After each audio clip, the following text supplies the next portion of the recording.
Our next interview is with Penelope Daly, and we are here at the Boston Book Fair, November 9th, 2013.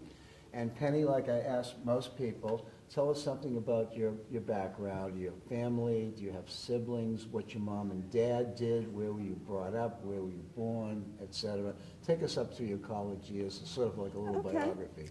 Born in West Virginia, I think it was a WPA Writers Artist Camp. And my mother's family lived in West Virginia.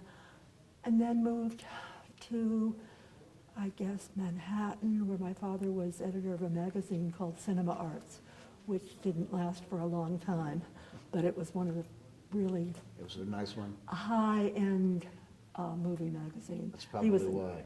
an associate editor. And then, so lived on Park Avenue, and then absolutely broke. Normal reporter's family. Never had any money, but would have visiting governors in the house. Really? That kind of bringing up. And then grew up in Milford, Connecticut, on the beach, great town. Yeah. Then went to the University of Connecticut. Senior year, met someone, got married. That took care of graduate school or anything else I might plan. My father died when I was 17, so my choices of college were University of Connecticut or University of Bridgeport. That was it. And got married, worked for the New York State Pharmacist as assistant editor, my first job out of college. Back up a little bit. Not physically. Oh, okay. Just back up a little bit. What year did you graduate? What year did you get married? Anyone my age. Okay. In the late 50s. Circa. 58. Circa 58. Circa 58. And got married. And then we moved to Manhattan. He got a job with Pan American. And Was he a pilot? Or? No. Training, went into the training program, and then in cargo sales for them. And interesting, he commuted to Vietnam during the war because he did military cargo. Oh, right. So usually once a month he would go, sometimes twice a month. Wow. Anyway, spent a lot of time in Vietnam. And then I stayed home, had 3 children, and stayed home with them, did the PTA bit, Unitarian Fellowship, Cooperative Nursery School. Found that I sort of liked the whole idea of school. I liked curriculum. I wanted to go into writing curriculum. So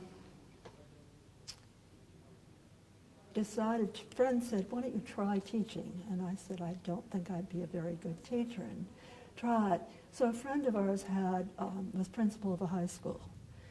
And I said, okay, what if I came in as a volunteer? They were working, just starting team teaching.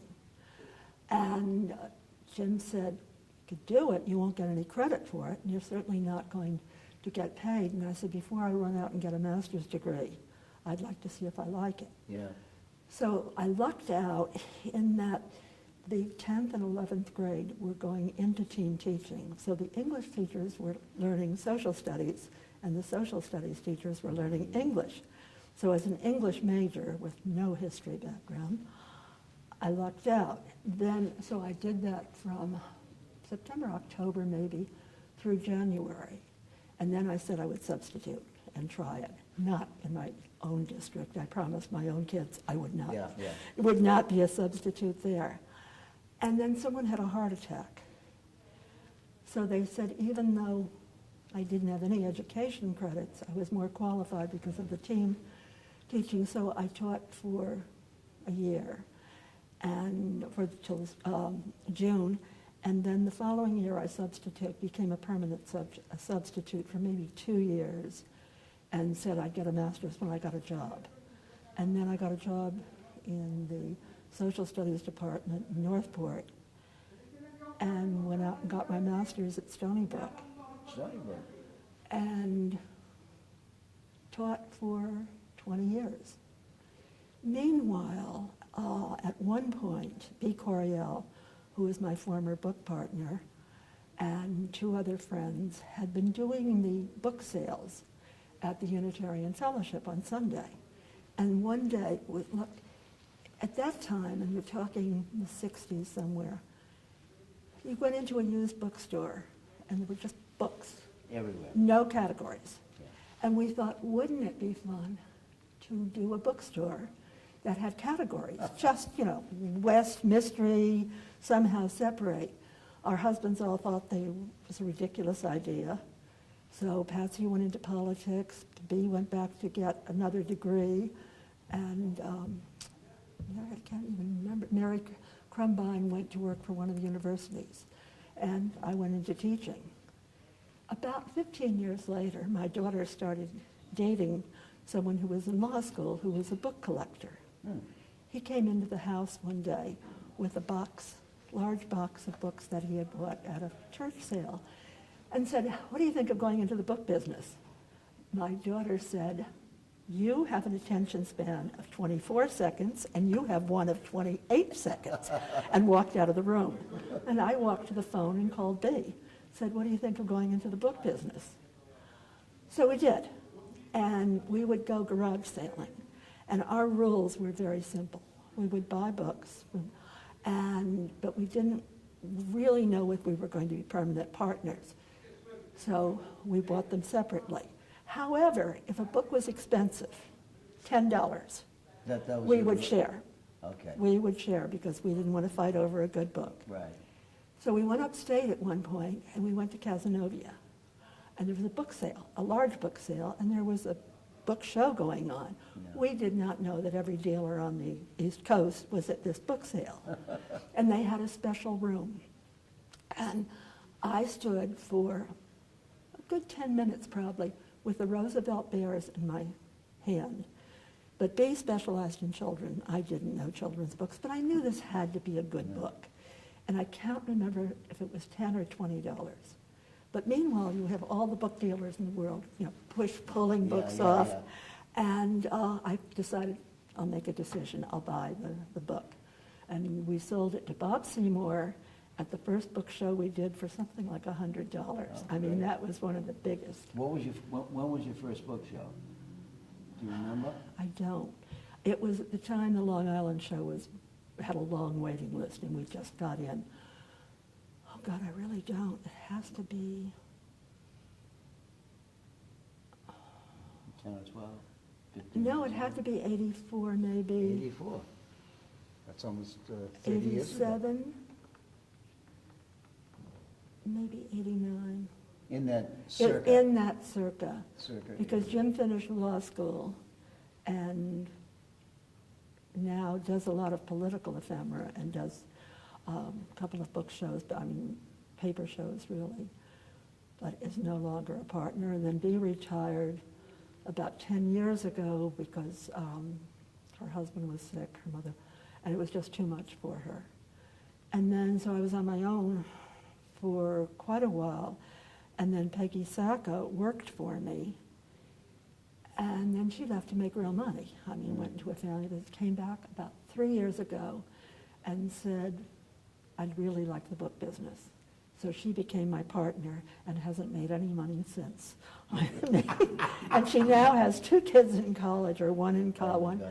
So hopefully, I'm now buying very differently than I did 4 years or 5 years ago. Right. I sort of got out of children, but now I'm thinking of Peggy's future.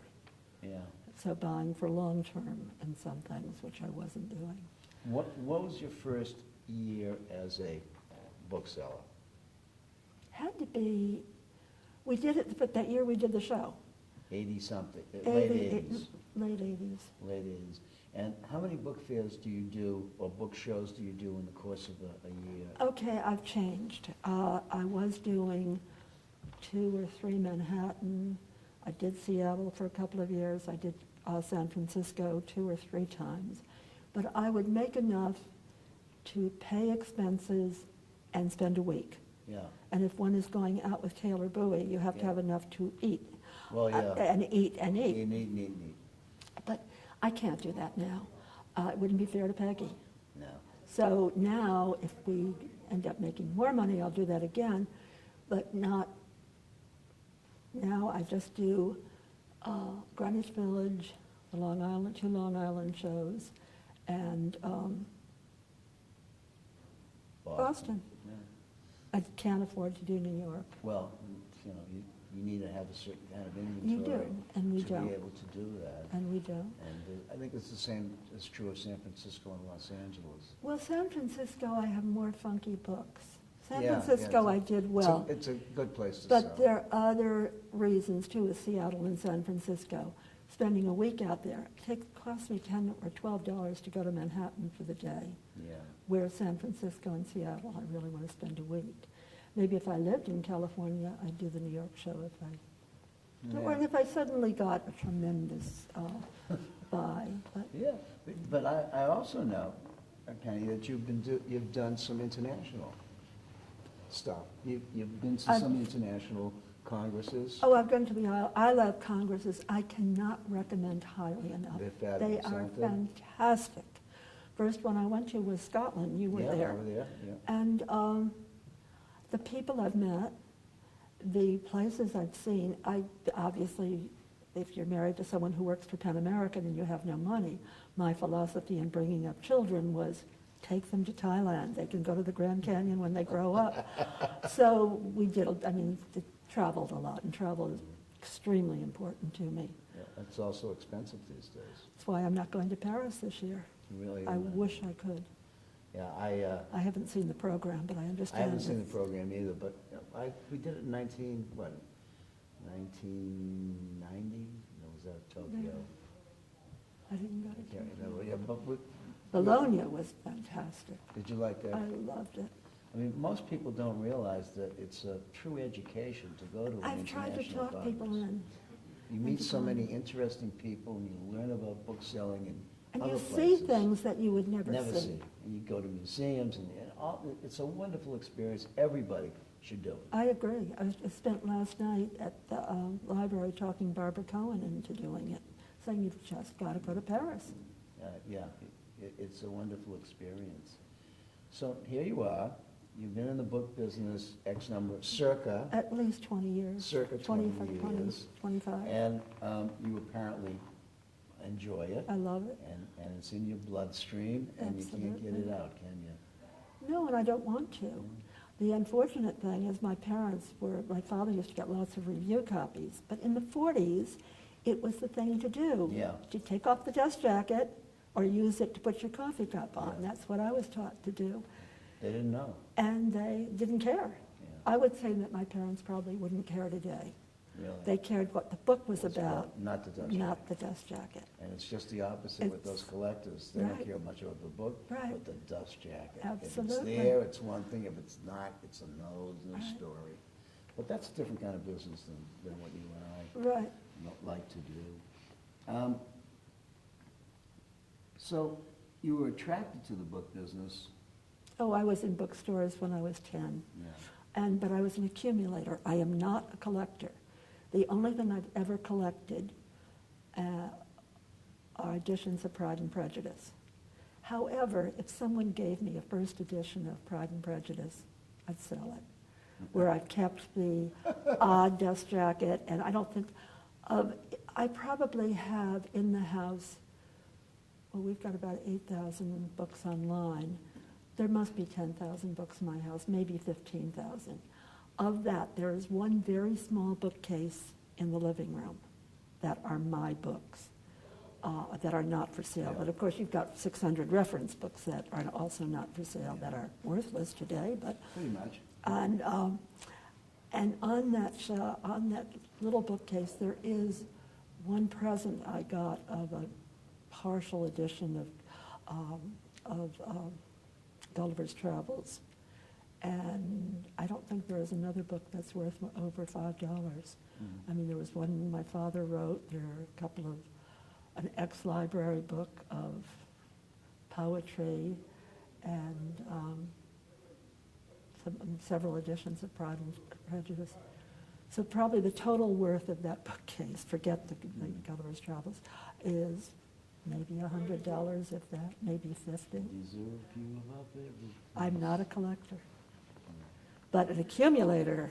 Apparently, you are an accumulator. Oh, God, I had a house full of books. When we went into the book business, None of them were worth anything, but They were reading books. they were books you reading liked to books. read. I've never kept fiction.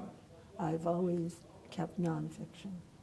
And so, well, how would you characterize your business as far as what you sell? Are you a generalist or a specialist in anything? A generalist. My specialties are social history. Not as much domesticity, but how women were treated, how children were treated. And travel, I've always loved, but travel is selling less and less. Yeah. And being specialized in children. I mean, that was absolutely her thing, so I still do that. But mine favorite is social history and travel, and then miscellany. Selling. How was you mentioned you have things online. How was your experience going to the internet? Did you find it difficult? Were you a computer person to begin with? Or did somebody help you? And what sort of business do you do online? Well, I was teaching English and humanities and social studies, so we had a Macintosh lab, which we fought for because we would go into a regular PC lab, and it would be a week before the kids knew how to do it. And then you could do the assignment. We'd go into the Apple lab, which we finally got, and it would be one period. They would learn how to use the computer because there were at least 3 kids in the class who knew how to use it anyway. Yeah. And then you could start on the assignment. So it was fabulous. Computer savvy, not probably, according to my grandchildren, I'm still not. Yeah, well, But that's a different thing altogether. When we went online, no, we went first with Helen and The youngers. no, Bookies? no, not the Youngers. But Helen Younger is a funny story because when I applied for ABAA, I said, and you wrote the essay on what you would do, and Helen was chairman of the membership committee at that point because I was going to use her as a reference and I couldn't. Yeah. I said, okay, the first thing I'd do would be go online. And I didn't know whether I was writing my doom or whatever. And then I would go to different specialists, et cetera. And Helen said when she read it, I was the first person to say, honestly, I'd go online and see what people had. And then we went on with, the people from Massachusetts who started Bookhound? Bookhound. Bookies. No, Bookies. Yeah. And I remember we went on in August, I think. They had started in July, and there were 300 dealers on. And Helen at the time said they expected it to be a year before they got 300 dealers. We went on ABE in March, and I think there were 600 dealers on then. Those were the days to be on the internet. Oh, yes, they were. They were lovely. Yeah. Those days. But now that there's a gazillion dealers from all over the world with a gazillion books at a gazillion prices. But it's not the dealers, it's the people who put a $10 book on for $1,000 and a $500 book, if you're lucky, for $15. Yeah. Those days are gone. Yeah, pretty much they're gone. But every now and then you can still buy something very cheaply. It's very, very good. And so you can't dismiss it as you can't just say it's a selling tool.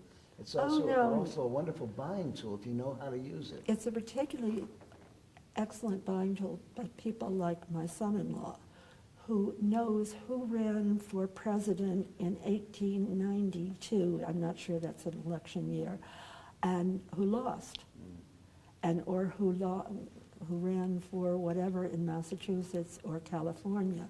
He buys tremendously on the internet because he has that kind of knowledge. But that's kind of material that's liable to be on the internet at reasonable prices. Absolutely. Yeah, and he sells well on it too. Oh, that's good. That's good. All right, let me ask you some specific questions. Who were some of the people, when you first started in the trade, who were some of the people who were sort of like mentors or influences on you? No problem. Doing the Long Island show, we're terribly lucky. We were next to Will Momey, and Bob Seymour was in front of us. Oh. And, well, Susan was behind us, and Carol Greenberg was on the other side. And because, New York New York is one of my specialties. And people like Barbara Cohen, who came out to my house to buy New York books, and after she bought books, I said, okay, would you tell me why you didn't buy? And she went through, this And is too explained it to common, you. this.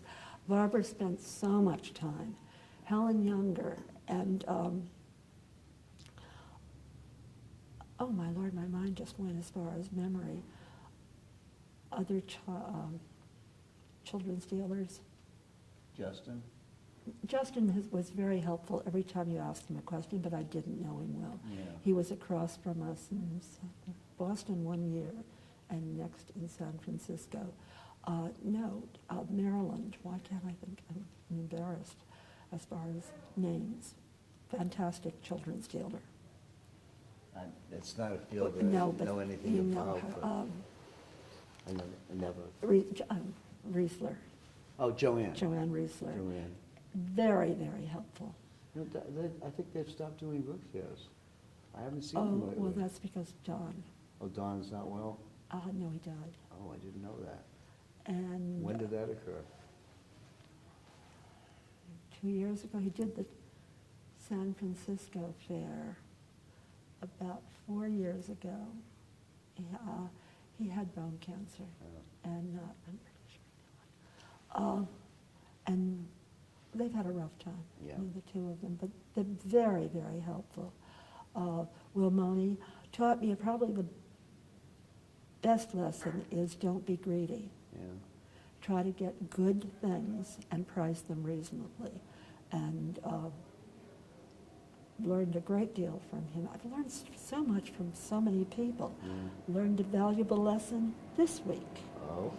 I had bought some paper dolls, like whenever, and they were in a little plastic thing, and I didn't open the little thing. Showed them to someone else who was an expert who also didn't open them. Came back to my booth at one point, this was yesterday, and the woman had all the paper dolls out here looking matching, and the other person who knew paper dolls had said, oh, put $25 on them, which was less than I paid for them because I thought. And it turns out that most of them were handmade and cut out. So, as someone said, I think that's $200 at least worth. And I told the woman $25 is what I put on it. And we were discussing it today. We both learned a lesson of, because the person I had asked about paper dolls would have sold it for considerably more and would have certainly given me a very good price on it. And another dealer was just standing there saying, we all learn lessons every day. But I mean, the stupidity of not opening. Well, don't call it stupidity, but just call it what a novice would do with something that they just finally came about. But a dealer of 20 years should have known enough to open it and see Well, what maybe they so. were. I don't know. Again, it depends It on will who you never buy happen. from. It will never happen Of course again. not. Of course not, because you're To a either lesson one well of learned. us, a lesson well learned. Lesson well learned. So Where never too are late. you planning to do any other book fairs or book-related shows between now and, let's say, next November? I will be doing Greenwich Village in February. I'll be doing Long Island in the spring. And also, I do an antique show on Long Island that we started 20 years ago to say we buy books for locally. And it's turned into a very good show because you have a cafeteria and you have a gymnasium. And in between, there's a hallway. So I have 3 8-foot tables along the wall. I think I should charge you all a certain amount of money for teaching people how to hold a leather book. Right. But, and it's worked out very, very well. It's turned into a real book show for me. I'd like to see somebody at the ABA put together a video of how to handle a book, Oh, how to yes. open how to open a book, how to deal with an uncut copy, you know, how to deal with the tissue papers that are in front of, you know, your It's an plates. excellent idea, Michael. And, you know, somewhere along the line, we'll probably get it through. But do you realize that we have had our 30-minute interview? No, and I didn't realize it goes went by very really quickly. quick. Thanks so much, Oh, Penny. you're welcome, I hope you- Michael.